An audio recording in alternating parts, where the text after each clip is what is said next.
अभी हम लोग आजमगढ़ ज़िले के देवरांचल में हैं और चारों तरफ बाढ़ का पानी भरा हुआ है। लोगों के गांव डूब गए हैं, बहुत सारे गांव डूब गए हैं और कई जो बंधे होते हैं वो टूट चुके हैं, जिसकी वजह से ये पानी भरा हुआ है।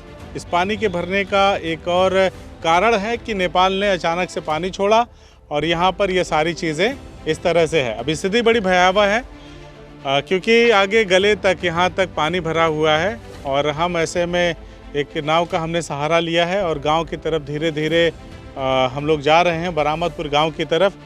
कई घर डूब चुके हैं। लोग अपनी छतों पर, जिनके पास पक्के मकान हैं, उन्होंने शरण स्थली छतों पर बनाया हुआ है, लेकिन उनके लिए भी मुश्किल है। लेकिन सबसे ज़्यादा मुश्किल उन लोगों के लिए जिनके घर मंडई के घास फूस से बने हुए हैं या टीन शेड वगैरह लगा के उन लोगों ने अपने घर को बनाया, उनके लिए तो सबसे ज़्यादा दिक्कत है। ये देखिए जलकुंभी अभी आकर के यहाँ पे दूर से बहती हुई आई है। हवा का जो बहाव है इसी तरफ है, तो जो नाव चला रहे हैं भैया, उनके लिए भी काफ़ी मुश्किल हो गया इस जलकुंभी से बचना, क्योंकि बहुत बड़ी संख्या में जलकुंभी आकर के यहाँ पे इनके रास्ते को भी रोक दी थी। लेकिन ये लोग पूरी तरह से अपने गाँव के लोगों के लिए मेहनत कर रहे हैं ताकि लोगों को कोई ज़रूरी सामान लेने अगर बंधे पे जाना हो तो वहाँ से वो अपने गांव में ज़रूरी सामान लेके लौट आएँ।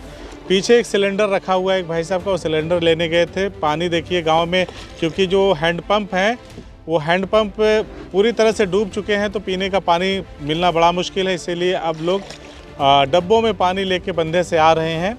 और देखिए घर किस तरह से डूबे हैं, कुछ लोग ऊपर खड़े हुए हैं घर के। तो ये हालत है बरामदपुर का। और 1998 के बाद लोग बता रहे हैं कि पहली बार इस तरह का मंजर हुआ। एक चाची जी हमारे साथ नाव पे ही बैठी हैं, लेकिन वो दूसरी तरफ उनसे बातचीत नहीं हो पाएगा।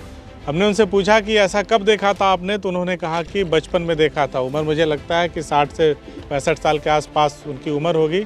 बचपन में उन्होंने देखा था। कुछ युवाओं से बातचीत किया तो उन्होंने कहा कि ये प्रशासन जो है पूरी तरह से उसका दोषी है कि ये हालत है। जब सब डूब जाता है तब उनको ख्याल आता है, उसके पहले सिर्फ बातें होती हैं, काम नहीं होता। कुछ युवाओं ने बताया कि दिनेश लाल यादव निरहुआ आए थे, सांसद हैं आजमगढ़ ज़िले के, ये क्षेत्र उनका ही पड़ता है। और वो आए, हाथ हिलाते हुए चले गए और उन्होंने कुछ कहा नहीं, सुना नहीं। हालांकि उन्होंने बयान दिया कि सब कुछ सही करने का बात है। ये देख लीजिए भाई साहब बैठे हुए बाजू में दिखा रहे हैं नल का। अब आप सोचिए कि इनको पानी कहाँ से मिलेगा पीने के लिए।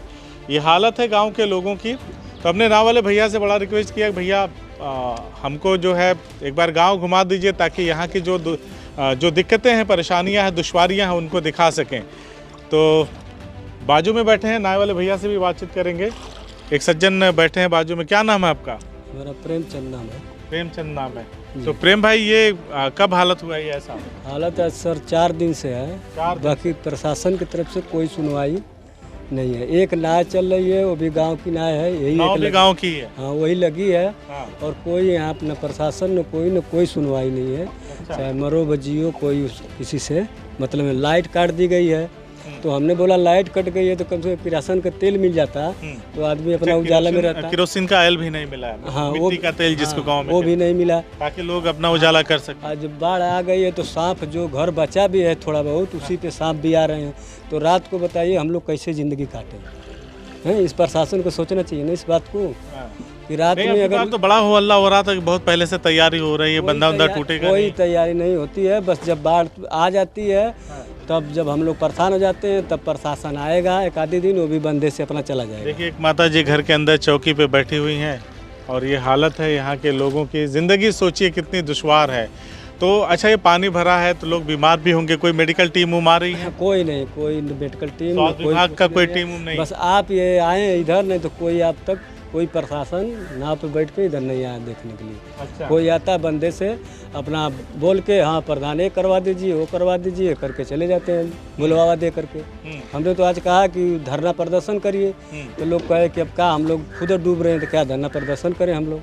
छोड़ो, जाने दीजिए, नहीं प्रशासन सुन रहा है, अपने से खुद बचो। वही हो रहा है। टेकनपुर का बंदा देख रहे हैं आप, कट रहा है, कोई प्रशासन नहीं बचा रहा है। टेकनपुर के लोग नहीं बचाते, वो बंदा कट जाता कभी तक। अच्छा, गांव के लोगों ने बचाया? गांव के लोग बचाते हैं उसको, हैं न। वहाँ कोई सरकारी आदमी को आना चाहिए ना। बंदा जब टूट रहा है तो बचाए, अगर बंदा टूटेगा तो कितना बड़ा नुकसान है। सिंचाई विभाग की क्या भूमिका है इस? सिंचाई विभाग के कोई नहीं पता है, आते हैं लोग पुल पे थोड़ा सा रुकते हैं फिर चले जाते हैं, किसी से बात नहीं करते हैं। किसी से बात नहीं करते? तो हम लोग क्या करें, अब हम लोग उनसे लड़ाई नहीं करेंगे।